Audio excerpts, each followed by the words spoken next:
സിദ്ധുവിനോട് ഇത് പറയണമെന്ന് ഒരുപാട് ആലോചിച്ചു. എന്തായാലും ഇതറിയും. അപ്പൊ പിന്നെ ഞാൻ തന്നെ പറയുന്നല്ലേ നല്ലത്. എന്തുപറ്റി?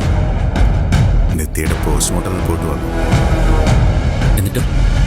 ഞാനിതെങ്ങനെ സിദ്ധുവിനോട് പറയും? അത്ര നല്ല വിവരമല്ല റിപ്പോർട്ടിലുള്ളത്. ട്രെയിൻ തട്ടിയല്ല മരണം. ട്രെയിൻ തട്ടുന്നതിന് 1 മണിക്കൂർ മുമ്പ് മരണം സംഭവിച്ചിട്ടുണ്ട്. അത് നമ്മളും സംശയിച്ചാണല്ലോ.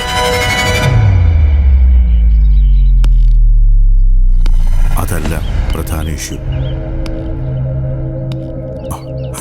അത് നിത്യ അവളെ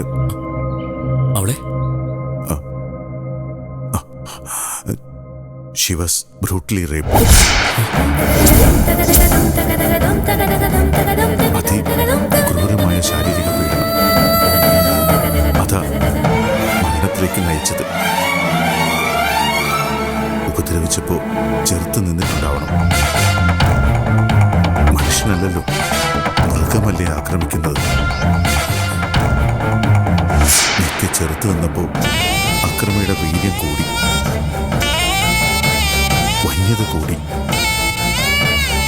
മരണം സംഭവിച്ചത് അങ്ങനെയായിരിക്കാം. സത്യമാണ് ഈ പറയുന്നത്? അതെ, റിപ്പോർട്ടിന്റെ കോപ്പി എന്റെ കയ്യിലുണ്ട്.